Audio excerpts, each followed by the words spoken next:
আষাঢ় মাসের শ্মশান ঘাট। যারা ভূত বিশ্বাস করেন না বা করতে চান না তাদেরকে আজকে একটা সত্য ঘটনা শোনাবো আমি। আমি ইনায়া। আমি সবসময় ঢাকা থেকে রাত্রে বাড়িতে ফিরি, কারণ ছুটি পাই কম। আবার চিন্তা করি রাত্রে চলে গেলে পরদিন সকালটা বাসা থেকেই শুরু করা যাবে। ছাত্র অবস্থায় ক্লাস শেষ করেই রওনা হয়ে যেতাম। এখনও অফিস শেষ করেই সোজা মহাখালী, তারপর ময়মনসিংহ, হালুয়াঘাট, মোটামুটি 6 ঘন্টা। একদিন ক্লাস শেষ করে বাড়ি রওনা হলাম। আমাদের বাজারে যেতে যেতে রাত 12টা বেজে গেল। বাজারে গিয়ে দেখি সুভাষ, আমার বাল্যকালের বন্ধু। আমাকে দেখেই ও বলল, আমরা তো প্রতিদিন রাত্রে কদমতলী আড্ডা মারি, তুই খেয়ে চলে আসিস। বাজারেই আমার বাসা। বাসায় গিয়ে আম্মার সাথে কথা বলতে বলতে খাওয়া শেষ করলাম। 1টার দিকে বাজারে গিয়ে কাউকে না পেয়ে ভাবলাম সবাই হয়তো চলে গেছে। আমি 2টা সিগারেট কিনে কদমতলী রওনা হলাম। বাজার থেকে কদমতলী বেশ দূরে। তখন আষাঢ় মাস, আকাশেও চাঁদ আছে, কিন্তু আষাঢ়ের মেঘ এবং চাঁদের আলো দুটা মিলে একটা অদ্ভুত আলো আঁধারের খেলা চলছে। এই কালো অন্ধকার আবার যেন ভরা পূর্ণিমা। একটা সিগারেট ধরিয়ে রাস্তায় হাঁটছি। কিছুটা ভয়ও লাগছে আমার। এমন রাতে একা একা হাঁটলে ভূত প্রেতের কথা একটু বেশি মনে পড়ে। বামের ঘন জঙ্গল থেকে ঝিঁঝি পোকার শব্দে একটা অদ্ভুত সুর ভেসে সৃষ্টি হচ্ছে, যে সুরের তালে তালে নিজেকে নিয়ে হারিয়ে যেতে ইচ্ছে করে।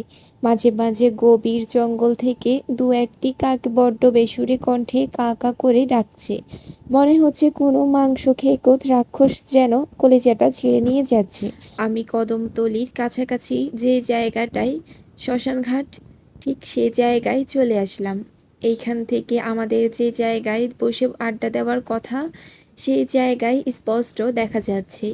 আমি কাউকে দেখতে পেলাম না। মনের ভিতর একটা ভয়ও জেগে উঠল। এই কারণে গভীর জঙ্গলের পাশ দিয়ে পেছনেও যেতে ইচ্ছে করে না, কারণ এই জায়গার বাম দিকের কংস নদী, আর ডান দিকটা খোলা মাঠ, যার দরুন গা শিরশির করার অন্ধকার ভাবটা এখানে নেই। আমি সোজা কদমতলীর দিকে গিয়ে একটা সিগারেট ধরিয়ে নদীর ঢেউ দেখছি। ভয়টা কাটানোর জন্য একটু জোর করেই যেন অন্যমনস্ক হয়ে যেতে চাইলাম। মাঝে মাঝে কয়েকটা কলা গাছ নদী দিয়ে ভেসে যাচ্ছে। দূর থেকে মনে হচ্ছে কোনো লাশ ভেসে যাচ্ছে। মৃত প্রাণীর গন্ধে বমি হওয়ার অবস্থা। হঠাৎ হঠাৎ হঠাৎ কি একটি কান্নার শব্দ শুনতে পেলাম। হুম হুম করে কাঁদছে। কিছুটা ভয় পেয়ে গেলাম। আমার কাছ থেকে হাত 20 দূরে ঠিক আমার বাম দিকে তাকিয়ে দেখি একটা ঘোমটা দেওয়া মহিলা বসে আছে, আর ওইখান থেকেই কান্নার আওয়াজ আসছে। ভয়ে আমার আত্মা চলে যাওয়ার জোগাড়। শরীর দিয়ে ঘাম পানির মতো বের হচ্ছে, যেন আমি কোনো ঝর্ণার নিচে দাঁড়িয়ে আছি। ডাকবো ডাকবো ভেবেও না ডেকে সোজা বাসার দিকে রওনা হলাম। বাসায় গিয়ে হাত মুখ ধুয়ে শুয়ে পড়লাম। পরের দিন সকালে আম্মাকে সব ঘটনা খুলে বললে আম্মা বলল, সুভাষ তো ময়মনসিংহ গিয়েছিল 3 দিন আগে, সে তো আসবে আরও পরে। আমি তো অবাক। তাহলে সুভাষের চেহারা নিয়ে আমাকে কে বলেছিল কদমতলী যাওয়ার জন্য? শেষে আম্মা আমাকে যা বলেছিল তা এইরকম ছিল। 88 সালের বন্যার সময় নৌকায় করে বরযাত্রী বউ নিয়ে যাওয়ার সময় কদমতলীর নৌকা ডুবে যায়। সবাই তীরে উঠলেও কনে আর উঠতে পারেনি। সেই থেকে এখনো মাঝে মাঝে কনেকে কদমতলীতে কাঁদতে দেখা যায়। আরও অনেকেই দেখেছে। হ্যালো, আসসালামু আলাইকুম। কী অবস্থা সবার, কেমন আছো? আমি আসলে চিন্তা করলাম কি, আমার ইনায়া আপ্রিন অফিস যে চ্যানেলটা, ওটাতে হচ্ছে আমি উপন্যাস দেব।